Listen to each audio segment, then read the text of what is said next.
15 अगस्त 1947 देश का पहला स्वतंत्रता दिवस। उस शाम दिल्ली के प्रिंसेस पार्क में ब्रिटिश का झंडा उतारकर तिरंगा फहराया जाना था। तब वहां 30,000 लोगों के इकट्ठा होने का अनुमान लगाया गया था, लेकिन हकीकत में 5 लाख लोगों का सैलाब उमड़ पड़ा।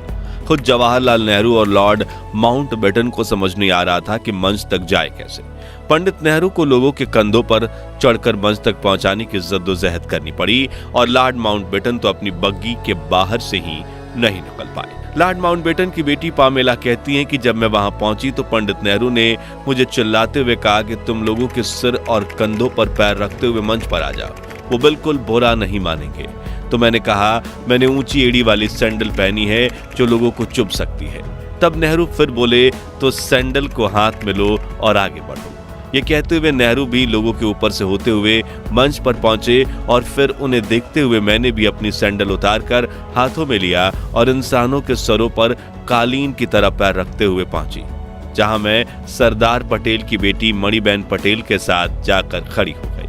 उधर माउंटबेटन की बग्गी लोगों के सैलाबों के बीच इतनी बुरी तरह से फंस गई थी कि वो उसमें से उतरने की सोच भी नहीं सकते थे।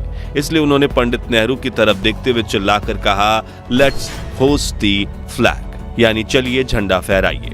जिसके बाद प्रिंसेस पार्क में भारत का महान तिरंगा फहरा गया और माउंटबेटन ने अपनी बग्गी पर खड़े होकर ही तिरंगे को सलामी दी। जिसके बाद कुछ ऐसा हुआ जो अंग्रेजों के 200 सालों के शासन में कभी नहीं हुआ। जी हाँ, भारत की जनता ने पहली बार दिल से किसी अंग्रेज के नाम का जयकारा किया, वो थे लॉर्ड माउंटबेटन। हर तरफ एक ही नारा गूंज रहा था, माउंटबेटन की जय, पंडित माउंटबेटन की जय। उस दिन माउंटबेटन को वो सौभाग्य प्राप्त हुआ जो किसी अंग्रेज को नहीं हुआ था और उनकी आंखें खुशी से भर आईं। उस समय देश के करोड़ों देशवासियों ने आजादी का जश्न इतने बड़े स्तर पर मनाया कि जय हिंद जय भारत और भारत माता की जय के नारों की गूंज पूरी दुनिया के कोने कोने तक पहुंच गई। और आज की इस खास वीडियो में आपको देश के पहले स्वतंत्र दिवस की सैर पर ले जाने वाले हैं, जिसमें हम कुछ दिलचस्प किस्सों के साथ दुर्लभ वीडियोस भी देखेंगे।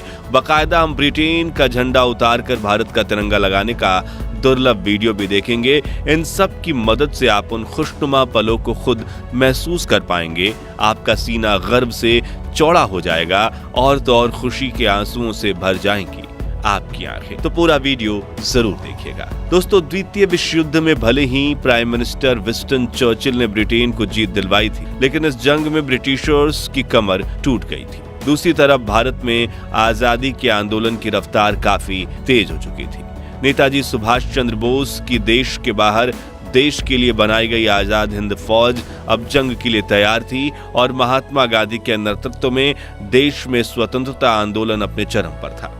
जो देख ब्रिटिशर्स ये समझ चुके थे कि अब अगर हम भारत को आजादी नहीं देंगे तो वो हमें बेइज्जत करके देश से बाहर खदेड़ फेंकेंगे। ऐसे में नए प्राइम मिनिस्टर रिचर्ड एटली ने 20 फरवरी 1947 को ब्रिटेन की हाउस ऑफ कॉमन्स में घोषणा करते हुए कहा कि हम 30 जून 1948 तक भारत को पूरी तरह से आजाद कर देंगे। लेकिन समय बीतने के साथ कुछ ऐसा हुआ कि भारत को आजाद करने की तारीख नजदीक आ गई। दरअसल भारत को आजाद करने की जिम्मेदारी देश के आखिरी वायसराय लुईस माउंटबेटन को दी गई थी, जो शुरुआत में इस काम में साल भर का समय लेने वाले थे, लेकिन देश की स्थिति अब नियंत्रण से बाहर होने लगी थी।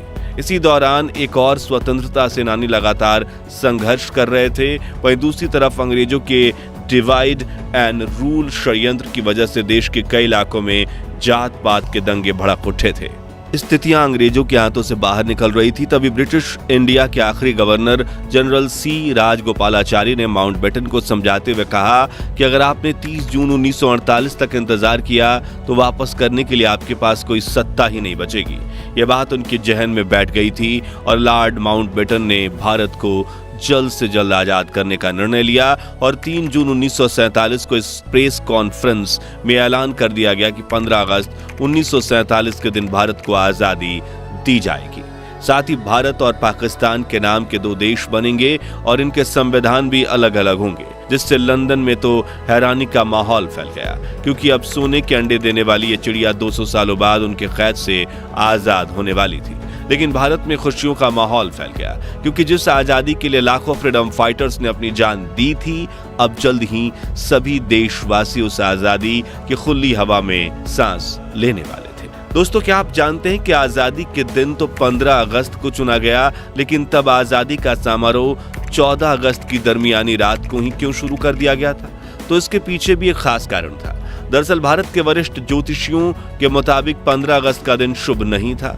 उन्होंने कहा कि ग्रह नक्षत्र की स्थितियों के लिहाज से 15 अगस्त को इतना महत्वपूर्ण काम नहीं किया जा सकता, और सौभाग्य से 14 अगस्त के दिन सितारों की स्थिति 15 अगस्त की तुलना में ज्यादा बेहतर थी। लिहाजा फैसला लिया गया कि 14 अगस्त 1947 की ठीक आधी रात को यदि भारत को आजाद कर दिया जाए तो यह हर तरह से बेहतर साबित होगा।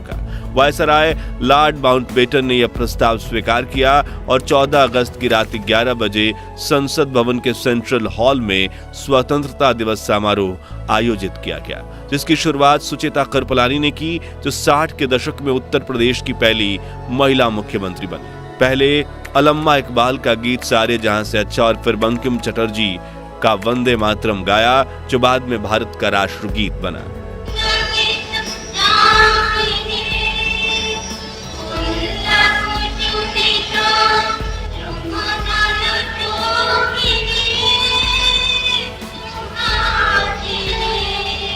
ठीक 11:55 पर आजाद भारत के पहले प्रधानमंत्री जवाहरलाल नेहरू ने अपना प्रसिद्ध भाषण ट्रस्ट विद डेस्टिनी यानी कि नियति से मिलन शुरू करते हुए कहा, बहुत साल पहले हमने अपनी नियति से वादा किया था और अब वो समय आ गया है जब हम अपनी प्रतिज्ञा को पूरा करेंगे। पूरी तरह से या पूरी तरह से तो नहीं, लेकिन बहुत हद तक।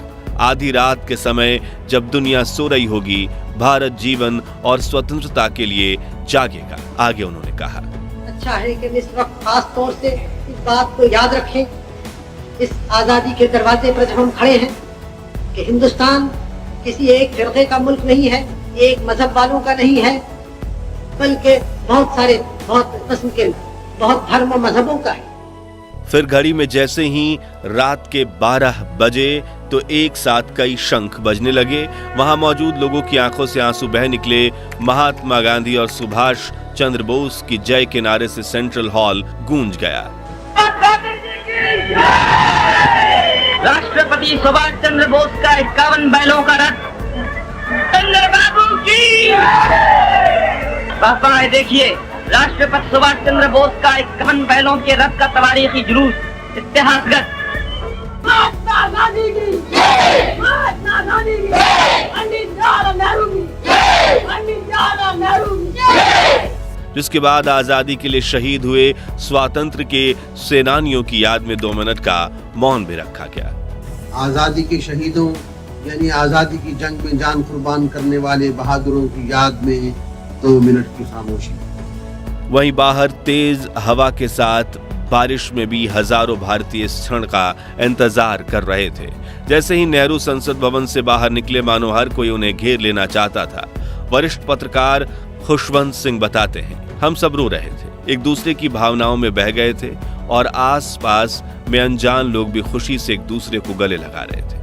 कुछ समय बाद जवाहरलाल नेहरू और राजेंद्र प्रसाद लॉर्ड माउंटबेटन को औपचारिक रूप से भारत के पहले गवर्नर जनरल बनाने का न्योता देने पहुंचे। माउंटबेटन ने उनका अनुरोध तहे दिल से स्वीकार किया। उन्होंने पोर्ट वाइन की एक बोतल निकाली और अपने हाथों से अपने मेहमानों को वो शराब परोस दी। फिर अपना ग्लास भरकर उन्होंने अपना हाथ ऊंचा किया, बोले टू इंडिया। जिसके बाद पंडित नेहरू ने उन्हें एक लिफाफा देते हुए कहा, इसमें उन मंत्रियों के नाम है जिन्हें कल शपथ दिलाई जाएगी। पंडित नेहरू के जाने के बाद जब माउंटबेटन ने यह लिफाफा खोला तो उनकी हंसी छूट गई, क्योंकि वो खाली था। पंडित जी आजादी के दिन इतने खुश थे कि वो उस लिफाफे में मंत्रियों के नाम वाला कागज ही रखना भूल गए थे। उस रात दिल्ली की सड़कों का वर्णन करते हुए एक अमेरिकन पत्रकार ने लिखा कि सड़कों पर लोग खुशी से चिल्ला रहे थे। हिंदू, मुसलमान और सिख सभी आजादी का जश्न मना रहे थे। ऐसा लग रहा था कि नए साल की पहली शाम का न्यूयॉर्क के टाइम स्क्वायर का नजारा। मित्रों, आजादी का यह समारोह सिर्फ दिल्ली तक सीमित नहीं था, बल्कि देश के हर कोने में स्वतंत्रता दिवस का जश्न मनाया जा रहा था। जैसे सपनों के शहर मुंबई में शहर के मेयर ने ताज जैसे खूबसूरत होटल में रात्रि भोज का आयोजन किया। हिंदुओं के धार्मिक शहर बनारस में एक मुसलमान द्वारा राष्ट्रीय झंडा फहराया गया, तो वहीं उत्तर पूर्व के पहाड़ी शहर शिलोंग में गवर्नर ने एक समारोह की अध्यक्षता में 4 जवानों द्वारा राष्ट्रीय झंडा फहराया गया। इन नौजवानों में हिंदू, मुसलमान और लड़के लड़कियां 2 जोड़ों में थे। यहाँ दिल्ली में आजादी का जश्न मनाकर कुछ लोग अपने घर चले गए, तो कुछ वहीं संसद भवन के पास हरे लॉन में और फुटपाथ पर सो गए। 15 अगस्त की सुबह 8:30 बजे लॉर्ड माउंटबेटन ने जवाहरलाल नेहरू को स्वतंत्र भारत के प्रथम प्रधानमंत्री के रूप में शपथ दिलाई। आइए इस ऐतिहासिक क्षण की दुर्लभ वीडियो देखते हैं। और हमारे सब प्रधानों के सामने फेडरल कोर्ट के चीफ जस्टिस न्यायमूर्ति श्री हरिलाल कन्या के हाथों देश सेवा की शपथ लेते हैं।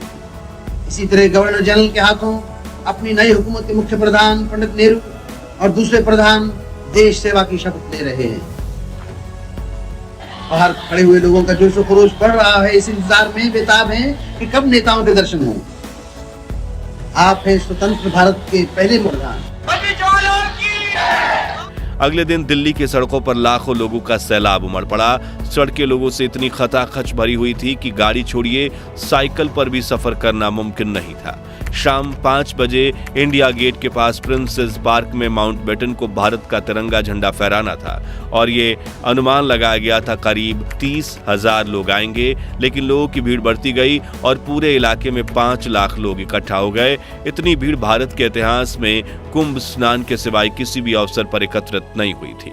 उस पल का अंदाजा आप इसी बात से लगा सकते हैं कि भीड़ को रोकने के लिए लगाई गई बल्लियां, बैंड वालों के लिए बनाया गया मंच, विशिष्ट अतिथियों के दर्शक दीर्घा और रास्ते दोनों ओर बांधी गई रस्सियां, हर चीज लोगों के इस प्रबल धारा में बह गई थी। बैंड वालों के आसपास लोगों की भीड़ इतनी थी कि ढोल बजाना नामुमकिन हो गया था। लोग एक दूसरे से इतना सट कर बैठे थे कि इनके बीच से हवा का गुजरना भी मुश्किल था।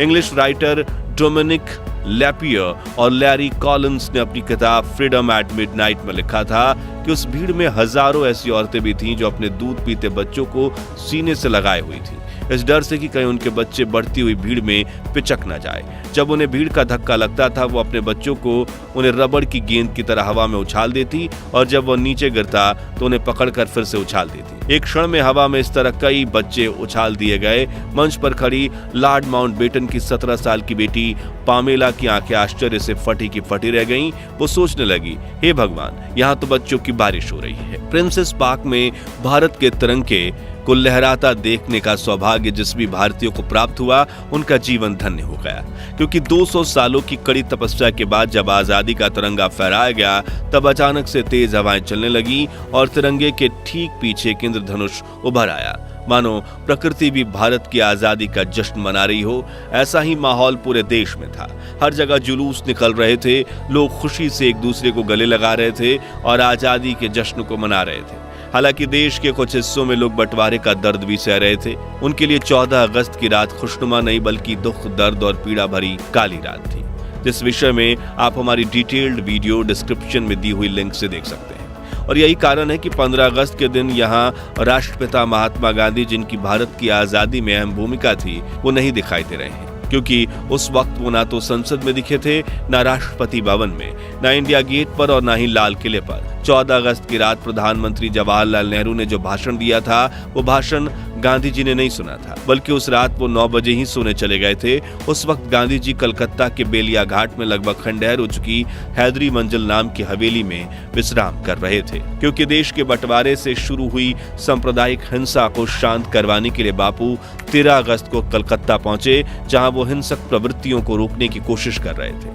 15 अगस्त की सुबह 2 बजे वो नींद से उठे और हिंसक दंगे रोकने और शांति स्थापित करने के लिए उपवास रखा, जिसके बाद उन्होंने गीता पाठ करवाया और दोपहर के वक्त बेलिया घाट में एक प्रार्थना सभा में पहुंचे, जहां समाज के हर तबके के लोग मौजूद थे। जी हां, इस तरह आजादी के दिन महात्मा गांधी ने अन्न का एक भी निवाला नहीं खाया था और वो आजादी के जश्न से भी दूर थे, क्योंकि वो देश में दंगे फसाद रोकना चाहते थे। तो साथियों, 15 अगस्त 1947 भारत के महान इतिहास का वह ऐतिहासिक दिन था जब हमारे देश को आजादी मिली। वहीं आजादी जिसके लिए भगत सिंह, राजगुरु, सुखदेव, चंद्रशेखर आजाद जैसे लाखों क्रांतिकारियों ने हंसते हंसते अपने प्राण की आहुति दे दी थी। वही आजादी जिसके लिए नेताजी सुभाष चंद्र बोस ने देश के बाहर देश के लिए आजाद हिंद फौज खड़ी कर दी थी, वही आजादी जिससे अहिंसा से पाने की कोशिश में महात्मा गांधी, सरदार पटेल और पंडित जवाहरलाल नेहरू के साथ करोड़ों भारतीयों का काफिला खड़ा था।